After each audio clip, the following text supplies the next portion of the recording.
우리 인사하겠습니다. 샬롬. 우리 옆 사람과 같이 인사하겠습니다.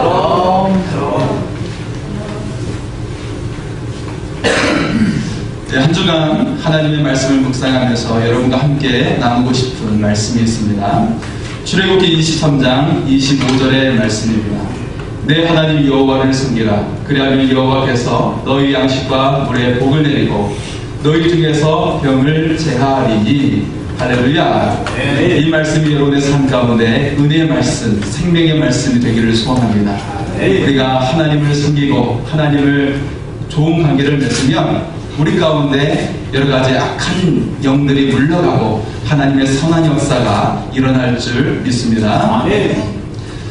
노르웨이 한 시골 교회 종탑에는 아주 특별한 특이한 모양을 하고 있는 그런 상이 세워져 있습니다. 저희 교회도 이번에 십자가 탑을 세웠는데요. 보통 종탑에는 십자가를 세우게 되지요. 그런데 그 시골 교회 종탑에는 어린 양의 형상이 세워져 있었어요. 거기에는 사연이 있었습니다. 그 시골 교회가 재정이 어려워서 교회를 새로 건축하는 데 있어서 교인들이 직접 그 건축에 참여하게 됐어요. 그래서 건물을 잘 짓고 이제 마무리 단계에서 종탑을 세우게 됐는데 그만 한 청년이 그 종탑에서 발을 헛디뎌 가지고 떨어지고 만 거예요. 그 높은 곳에서 떨어졌기 때문에 사람들은 모두 다 죽었을 거라고 생각을 했습니다. 그런데 때마침 그 밑에 양떼들이 지나가고 있었는데 그 청년이 떨어진 것을 보니까 그 밑에 어린 양이 깔려 죽어있고 그 청년은 대신 살게 되었어요. 네, 그래서 이 어린 양을 기념해서 그 어린 양의 상을 종탑에다가 만들어서 세우게 되었다라는 것입니다.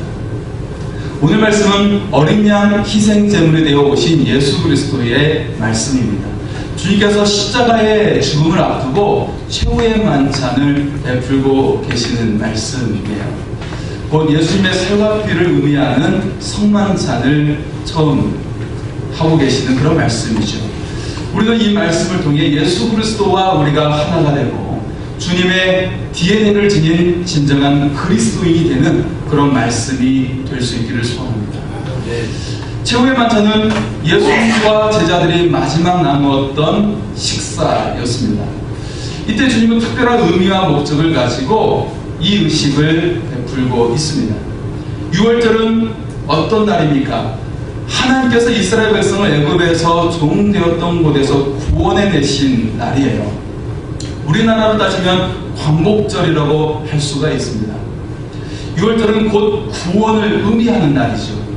특별히 6월절은 마지막 애굽의 재앙, 장자의 재앙이었죠. 이 장자의 재앙, 죽음을 피하기 위해서 6월절에 어린 양을 잡아서 그 피를 문설주에 바르게 되었습니다. 그러면 이 피를 바른 집마다 죽음의 사자가 뛰어넘게 되었어요. 하지만 피를 바르지 않았던 애굽의 모든 집들은 죽음의 사자가 드리워져서 모든 첫 태생들이 사람이든지 가축이든지 다 죽게 되는 죽음의 그런 재앙이 오게 되었던 것입니다. 곧 죽음이 없이 구원을 입게 된 사건이 바로 6월절 사건인 것입니다. 성만찬은 6월절의 어린 양 대신 주님께서 십자가의 죽음을 앞두고 그 구원의 의미와 목적을 알려주시는 그런 만찬입니다. 주님이 이 성만찬을 베풀면서 28절에 이것은 죄사함을 얻게 하려고 많은 사람을 위하여 흘리는 바 나의 피, 곧 언약의 피이니라 라고 말씀하고 계십니다. 이 성만찬은 주님이 돌아가시기 바로 전날 밤에 이루어지고 있는데요. 그런데 이 성만찬을 베푸시면서 주님은 제자들을 축복하시고 감사의 기도를 드리고 계십니다. 자, 이렇게 의식을 행하고 계시는 것이죠. 즉 떡을 가시사 축복하시고 받아 먹으라. 이것은 내 몸이니라 하셨습니다. 또 잔을 가지사 감사기도 하시고 너희가 다 이것을 마시라 라고 말씀하셨어요. 주님은 우리를 축복하십니다. 그리고 우리를 위해서 감사 기도를 드리고 계십니다. 주님은 죽음과 고난을 바로 앞둔 전날에 어떻게 그렇게 축복의 기도를 그리고 감사의 기도를 드릴 수가 있었을까요? 그것은 바로 자신의 죽음을 앞두고 내가 죽으면 이 세상에 많은 사람들이 구원을 입게 될 것을 본 것입니다. 바로 우리 한 사람 한 사람이 이 땅에서 멸망받고 죽을 존재가 아니고 저주받을 존재가 아니라 하나님의 영광 받을 하나님의 자녀로 변화될 것을 바라보신 것이에요. 그런 주님의 구원을 보았기 때문에 주님은 우리를 축복하시고 감사 기도를 드릴 수 있었다는 것입니다. 오늘 예수 그리스도의 DNA의 네 번째 말씀, 예수님의 살과 피에 대한 말씀은 우리가 주님과 완벽하게 하나가 되어서 주님의 뒤를 따르는 제자의 삶을 살아가는 것에 대해서 말씀하고 있는 그런 하나님의 말씀입니다. 사랑하는 성도 여러분, 주님은 교인을 부르신 적이 없어요. 주님은 다만 제자를 부르셨을 뿐입니다. 이 시간 함께 여러분 모두가 단순히 교회에 출석하는 그런 성도가 아니라 주님의 뒤를 따르는, 주님과 하나가 되어지는 주님의 제자가 될 수 있기를 소원합니다.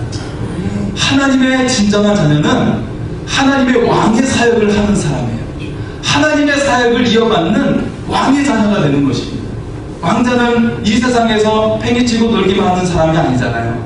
이 세상을 지켜야 되고, 그리고 악한 세력부터 지켜내야 하는 사람이 바로 왕의 자녀가 하는 일이잖아요.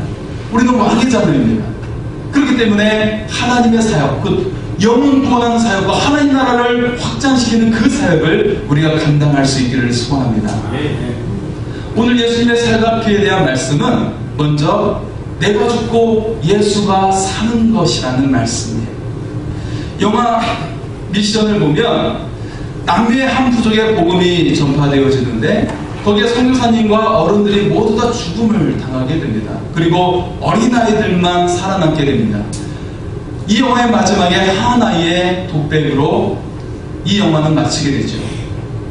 이런 고백이었습니다. 그들이 죽은 것이 아니라 내가 죽고 지금 내 안에 그들이 살고 있는 것입니다. 이 고백은 사도 바울이 갈라디아서 2장 10절에 고백한 고백과 똑같은 고백이었어요. 내가 그리스도와 함께 십자가에 못 박혔나니 그래서 이제는 내가 사는 것이 아니요 오직 내 안에 그리스도께서 사신 것이라. 이제 내가 육체 가운데 사는 것은 나를 사랑하사 나를 위하여 자기 자신을 버리신 하나님의 아들을 믿는 믿음 안에서 사는 것이라. 할렐루야. 네. 예수님의 살과 피는 우리에게 죄사함을 얻게 하기 위해서 자신을 내어주신 십자가를 의미하는 것입니다. 그리고 그 십자가는 죄가 없으신 주님이 죽으시는 사건이 아니라 사실은 내가 죽은 사건이어야 한다는 것이죠. 바로 내가 죽은 사건이고 그래야 진정한 구원이 내게 이루어지게 되는 것입니다. 주님이 나를 대신해서 죽으셨지만 이것은 내가 죽은 사건이 되어야 주님의 구원이 내게 임하게 된다는 것입니다. 주님의 십자가를 바라보면서 무엇을 느끼게 됩니까? 단순히 고난당하셨구나 그 정도의 감정에서 끝날까요? 그 정도의 감정이 아니라 이 십자가를 바라보면서 내가 죽은 사건이 되어야 구원이 완성된다는 것입니다. 나의 옛사람이 죽고 세상을 좋아하고 사람을 더 좋아했던 그 옛사람이 죽고 새 사람이 되는 것, 하나님의 자녀, 왕의 자녀로서 새 사람이 된다는 것을 의미하는 것입니다. 이제는 주님의 사건으로 나를 구원하시고 하나님의 자녀가 되게 하시고 이제 내가 산 것이 아니라 주님께서 사시는 것이라고 고백하며 결단하며 살아가는 삶이 되어야 한다는 것입니다. 예수님은 죄가 없으신 분이세요. 그러나 주님은 우리를 구원하시기 위해 십자가의 죽음을 앞두고 우리를 축복하시고 감사의 기도를 드리셨어요. 이 고난과 골고다의 언덕길, 그리고 그 피투성이의 그 채찍을 맞으셔야 되는 그 고난을 앞두시고 그 고난이 우리를 향한 사랑보다 그 고난이 그것을 이길 수 없었다는 것입니다. 우리를 향한 사랑을 이길 수 없었다는 것입니다. 그리고 우리가 얻을 구원을 바라보시고 우리를 축복하시고 감사 기도를 드리신 것입니다. 자, 두 번째로 이 주님의 살과 피는 우리가 소금이 되는 삶을 말하고 있는 것입니다. 이 세상은 썩어져 가고 있습니다. 이 세상은 변질되고 맛을 잃어가고 있어요. 그러나 주님의 살과 피를 받고 주님과 함께 살아가는 그리스도인은 소금이라고 말씀하고 있습니다. 마태복음 5장 13절에 보면 주님은 우리에게 너희는 세상의 소금이라고 말씀하고 있어요. 소금이 되라고 말씀하신 것이 아니라 소금과 같은 존재가 될 것으로 말씀하시지 않고 바로 너희는 세상의 소금이다, 소금 자체가 되었다고 말씀하고 있는 것입니다. 세상은 자신의 생존을 위해서 또 자신의 성공을 위해서 경쟁을 하게 됩니다. 이기기 위해서, 생존하기 위해서 다른 사람을 짓밟고 그 위에 서려고 하는 것이죠. 많은 사람들이 그 무한한 경쟁 가운데 살만하지 않는다고 해요. 여러분, 초등학생들 때부터 경쟁하기 시작해요. 보면 특히 지방에 있는 사람들은 그렇게 크게 느끼지 못하고 있지만 서울에 사는 사람들의 이야기를 들어보면 이미 초등학교 때부터 아이들의 그 진로가 다 결정되기 때문에 그 지역을 이사해서 딱 그곳에서 살려고 하는 그런 학부모들을 볼 수가 있습니다. 이미 초등학교 때, 1학년 때부터, 입학 때부터 경쟁이 시작되고 있다는 것을 볼 수가 있어요. 그래서 그때부터 이미 초기부터 입학할 때부터 사귀는 친구가 친구지 중간에 들어오는 친구는 친구가 아니라고 여길 정도로 말하고 있는 이 시대를 살고 있어요. 이 가운데 무슨 살맛이 나겠습니까? 맛을 잃어가고 있어요. 세상은 맛을 잃어가고 있다는 것입니다. 하지만 우리 그리스도인은 맛을 내는 소금의 역할을 하고 있다는 것입니다. 성도들은 세상의 소금이 되어 맛을 내는 역할을 하는 것입니다. 왜냐하면 우리를 사랑하시고 자신을 내어주신 주님의 그 사랑을 입고 있는 우리는 그 주님의 사랑으로 사랑할 수가 있어요. 용서할 수가 있어요. 품어줄 수가 있는 것입니다. 세상에서 어디서 맛보지 못한 위로와 사랑을 주고 또한 그를 위해서 기도해주겠다고 한다는 것은 우리의 마음에 큰 감격을 주는 위로의 말이 되는 것입니다. 세상은 치료받기 위해서 나쁜 일을 물리치기 위해서 큰 돈을 주고 무당을 불러옵니다. 그러나 무당은 귀신을 부릴 뿐 귀신에게 하나를 의지하면 귀신은 10가지를 빼앗아가는 것입니다. 그러나 살아계신 하나님께 기도하는 자는 하나님께서 거둬주시는 은혜로 말미암아 구원을 얻습니다. 치료를 받습니다. 위로를 받게 되고 하나님으로부터 한없는 사랑을 받게 되는 것입니다. 우리가 세상의 소금이 되어 주님의 사랑을 전하면서 이 세상을 살맛나는 맛깔스럽게 하는 하나님의 사람이 되기를 소원합니다. 세 번째로 주님의 살과 피를 입고 있는 사람은 빛이 되는 것입니다. 이 세상은 어둠 가운데 있습니다. 다른 사람을 속이면서 자신의 탐욕을 채우고 그리고 성공을 이루게 되면 타락의 삶을 살아가는 것들이 이 세상의 일반적인 삶의 모습이에요. 그러나 주님의 살과 피를 받고 주님과 함께 살아가는 그리스도인은 빛을 내게 되는 것입니다. 빛과 같은 존재가 되는 것이 아니라 바로 빛 자체가 되는 것입니다. 마태복음 5장 14절에 보면 주님 우리에게 너희는 세상의 빛이라 라고 말씀하고 계십니다. 너희가 빛이 되라고 말씀하시지 않고 너희는 세상의 빛이다 라고 말씀하고 있어요. 빛 자체가 되었다고 말씀하고 있는 것입니다. 왜냐하면 주님을 믿는 성도들 안에는 주님이 계시기 때문에 내 안에 계신 주님의 빛이 나를 통해 비추게 된다는 말씀입니다. 여러분, 세상의 소금이 되고 세상의 빛이 되는 이 말씀에는 두 가지 공통점이 있습니다. 첫째는 소금과 빛은 사용되어져야 한다는 거예요. 아무리 소금이 있지만 그것이 녹아지지 않으면 맛을 낼 수가 없는 겁니다. 반드시 녹아져야만이 그 속에 들어가야 되니 나를 녹여야만이 그 가운데 맛을 낼 수가 있다는 것입니다. 우리 그리스도인이 이 세상 속에 들어가서 때때로 사랑하고 용서하고 그런 삶을 살기 위해서 손해볼 때가 있고 아쉬움을 당할 때가 있어요. 내가 한없이 그를 사랑하고 품어주는데 아직도 그 사람은 나를 핍박하고 어려움을 줄 때가 있습니다. 하지만 우리는 그때일수록 골고다 언덕길을 오르시고 십자가 달리신 예수 그리스도를 바라봐야 할 줄을 믿습니다. 주님을 바라보면 이 세상에 공격받고 상서로부터 어려움을 당한다 할지라도 그것을 이겨낼 수가 있다는 거예요. 거래처에서 불이익을 당하고 어려움을 당한다 할지라도 우리가 주님의 십자가를 바라보면 이 모든 것을 감당할 수 있는 힘이 우리 가운데 생기게 될 줄 믿습니다. 그리고 끝까지 인내할 때 하나님의 놀라우신 열매가 여러분의 삶이 되어 맺을 줄 믿습니다. 여러분, 등불은 어디에서 어떻게 비출 수가 있는 것입니까? 등불은 위에 있어서 위에 들려질 때 비춰서 이 세상을 밝힐 수가 있는 것입니다. 세상은 밑에 놓고 불이 밑에 놓고 감춰진다고 해서 비출 수 있는 것이 아닙니다. 들려져야 합니다. 들려져야 한다는 것입니다. 바로 우리가 빛된 존재가 된다는 것은 바로 예수님을 드러내고 예수님을 이 세상에 올려놓고 예수님의 빛을 세상에 비추는 것을 의미하는 거예요. 이 세상 사람들이 예수님을 진정으로 모르기 때문에 그들이 교회를 무시하고 또 예수 믿는 사람을 욕하는 경우가 많이 있죠. 하지만 그들이 진정으로 주님을 만나게 된다면 그들이 이 세상에 무거운 짐들을 다 주님께 내려놓게 될 것이고 마음의 상처를 주님께 다 아뢰면서 치유를 받게 될 줄 믿습니다. 바로 주님을 믿는 주의 성도들을 통해서 주님의 빛이 들려지게 되는 거예요. 그래서 위에서 비춰서 그들에게 환한 빛 가운데 거하게 될 줄 믿습니다. 두 번째로 이 소금과 빛의 특징은 스스로 소멸되어야 한다는 거예요.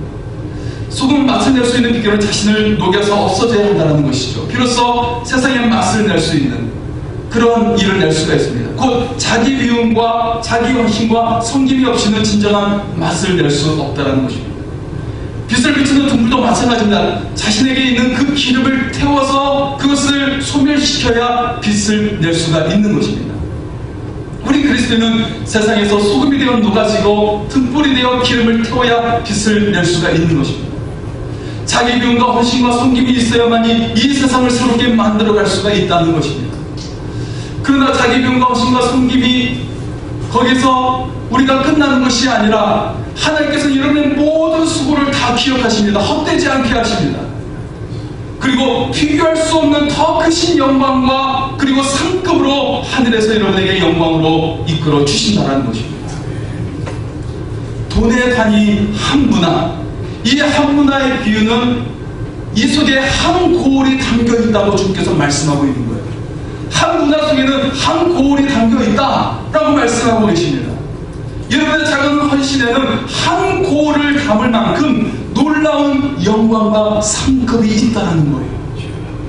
여러분, 하늘의 성도들은 영광을 기억하며 우리가 주님을 위해서 이 땅 가운데 녹아지고 헌신하고 주님의 영광을 드리는 하나님의 사람이 될 수 있기를 소원합니다. 마지막으로 주님의 살과 피를 입은 주님의 성도와 교회는 축복의 통로가 된다는 것입니다. 할렐루야. 창세기 11장에 바벨탑 사건이 등장하고 있죠. 이 바벨탑 사건으로 하나님이 이들의 행위가 악함을 보시고 이들을 멸망하는 대신에 언어를 혼잡케 해서 그들을 흩어놓으셨습니다. 대신 그 가운데 하나님께 예배하는 한 사람 아브라함을 부르신 것입니다. 그를 통해 세상을 멸망하시지 않고 하나님을 예배하는 아브라함을 통해 이 세상을 존재하도록 놔두셨습니다. 그러나 하나님께서는 결국 나중에는 이 세상을 심판하시게 됩니다. 창세기 12장 2절과 3절에 하나님께서는 아브라함을 부르시며 축복의 말씀을 주시고 계십니다. 내가 너로 큰 민족을 이루고 내게 복을 주어 내 이름을 창대하게 하리니 너는 복이 될지라. 너를 축복하는 자에게는 내가 복을 내리고 너를 저주하는 자에게는 내가 저주하리니 땅의 모든 족속이 너로 말미암아 복을 얻을 것이라. 할렐루야. 이 말씀은 하나님을 예배하는 아브라함에게 주시는 말씀이고 곧 우리에게 주시는 말씀입니다. 우리도 아브라함처럼 세상을 향해 축복과 저주를 내는 권세가 주어졌다는 것입니다. 어떻게요? 어떻게 주어진 것입니까? 그것은 세상을 향해 예수 그리스도의 복음을 전파하느냐 하지 않느냐에 달려있어요. 예수님을 알지 못하는 이 세상을 향해서 사람들을 향해서 우리가 복음의 빛을 그 복음을 우리의 입술 열어서 전파하지 않으면 그들에게 이 축복이 들어가지 못하는 것입니다. 하나님의 축복이 그들 가운데 들어가지 못합니다. 구원의 문이 열리지 못하는 것입니다. 바로 우리 입술을 통해서 이 세상을 향한 축복과 저주가 달려있다는 것입니다. 여러분은 결국 작은 존재가 아니라는 거예요. 어떤 존재입니까? 하늘의 축복을 열고 닫게 하는 놀라운 존재인 줄 믿습니다. 할렐루야. 한번 따라서 할까요? 나는 대단한 존재이다. 나는 놀라운 존재이다. 할렐루야. 여러분, 이 하늘을 통해서 여러분 놀라운 존재, 대단한 존재로서 하나님의 구원의 문을 열어가는 하나님의 자녀가 될 수 있기를 소원합니다. 예수님의 살과 피 성만찬 의식은 주님께서 주님 오시는 날까지 계속해서 기억하며 지키라고 말씀하고 계십니다. 사실 여러분, 초대교회는 이 의식을 매일 모일 때마다 했다는 것입니다. 매번 모일 때마다 이 예수님의 살과 피의 의식을 계속해서 했어요. 오늘날 우리는 이 의식을 굉장히 여러가지 순서를 정해서 하고 있지만, 그때는 편하게 주님의 살과 피를 드립니다 하고 서로에게 주고받고 그랬어요. 지금 아프리카에 있는 교회에서는 실제로 예배 끝날 때 축도를 하면서, 축도를 할 때 그렇게 축도를 해요. 하나님의 은혜와 그리고 예수 그리스도의 사랑, 그렇게 하면서 서로에게 그렇게 축복의 인사를 나누는 것을 볼 수가 있어요. 그렇게 하면서 축도를 서로에게 나눠주는 것을 볼 수가 있습니다. 예수님의 살과 피의 의식이 초대교회 때는 매 모일 때마다 이루어졌다는 것이에요. 그래서 같이 주님의 그 살과 피에 같이 녹아지고 주님의 삶을 살아내는 그런 고백을 같이 서로에게 했다라는 것입니다. 주님의 사랑, 자신을 내어주시기까지 그 사랑을 서로에게 그렇게 사랑으로 화답하고 그렇게 서로 사랑하며 섬기면서 인사를 나누었다라는 것입니다. 주님은 이 살과 피의 의식을 주님 오시는 날까지 기억하고 이 의식을 하라고 말씀을 하고 있습니다. 왜일까요? 왜 그렇게 주님께서 우리에게 당부하시는 것일까요? 왜냐하면 사탄은 이 의식을 우리에게 잊게 만들려고 합니다. 주님의 이 살과 피의 의식을 잊게 만들려고 해요. 왜요? 성만찬을 잊게 해서 사람들이 하나님과 아무런 관계가 아닌 것처럼 만들어버려요. 그래서 육체가 죽으면 끝나버리는, 그렇게 알게 해서 육체가 있는 동안 즐기면서 살게 하고, 그래서 그들과 하여금 쓸모없는 존재로 전락시키는, 그게 바로 사탄의 의도이고 전략입니다. 지난 주간에는 밀양의 세종병원 화재로 말미암아 38명이 죽었습니다. 제천에 화재가 일어나서 29명의 목숨이 이렇게 된 지 불과 한 달 정도밖에 지나지 않는 상황에 큰 화재가 또 일어났습니다. 우리가 제천의 화재를 겪으면서 밀양의 세종병원 사람들이 이 화재를 조심하지 않았을까요? 가장 큰 원인이 지금까지 소방점검을 자체적으로 해왔다는 것이고, 또 불타는 소재를 사용했다는 것이죠. 그리고 2009년도 소방법과 건축시국이 법적으로 느슨해지면서 화재 위험이 또한 높아지게 되었다는 것입니다. 이 두 사건의 피해자들을 우리가 한편으로는 우리의 안전은 평소의 습관과 관리에 큰 영향을 미친다는 것입니다. 우리 삶 속에서 자연스럽게 계속해서 지키며 살아가는 것이 중요하다는 것입니다. 때가 되면 지키겠지, 때가 되면 내가 끼어서 응급상황 속에서 대처하겠지, 그것이 쓸모가 없다는 거예요. 한번 용기 먹으면요, 용기를 먹게 되면 1분 안에 쇼크가 일어납니다. 예수님의 살과 피 성만찬을 주신 주님께서 주님 오시는 날까지 이 의식을 지키려고 하는 것은 바로 사탄은 언제나 우리를 추락시키려고 하기 때문에 이 의식을 늘 기억하여 지키라고 말씀하고 있는 것입니다. 우리는 늘 깨서 주님의 언약을 지킬 수 있기를 바랍니다. 그럴 때 흑암의 권세가 무너질 줄 믿습니다. 우리가 구원과 생명을 주신 주님을 위해 살고 예수님의 삶을 살아갈 때 주님의 놀라운 역사는 자연스럽게 여러분의 삶 가운데 일어나게 될 줄 믿습니다. 아멘. 사랑하는 성도 여러분, 예수 그리스도의 DNA를 가진 성도들에게는 하나님의 형상이 회복되어서 하나님의 능력과 축복이 임하게 되는 것입니다. 예수 그리스도의 DNA를 가진 두세 사람이 주님의 이름으로 모인 곳에는 하늘문을 여는 놀라운 기도를 드릴 수가 있는 것입니다. 예수 그리스도의 DNA를 가진 성도들은 주님의 말씀 안에 거하여 그 뿌리가 깊이 주님 안에 닿으면 풍성한 열매를 맺는 삶을 살아가게 될 줄 믿습니다. 이것이 바로 자연의 이치이고 하나님의 순리입니다. 예수 그리스도의 DNA를 가진 성도들이 모여있는 교회는 자동적으로 열매를 맺게 됩니다. 왜냐하면 우리 안에 계신 주님이 많은 사람에게 생명을 공급하고 그들에게 하나님의 통로, 하나님 나라의 그 통로가 되어서 하늘의 축복을 부어주시기 때문입니다. 우리 모두가 예수 그리스도의 DNA를 가진 성도가 되고 교회가 되어서 하나님의 강력하신 역사를 경험하는 우리의 삶이 될 수 있기를 소원합니다.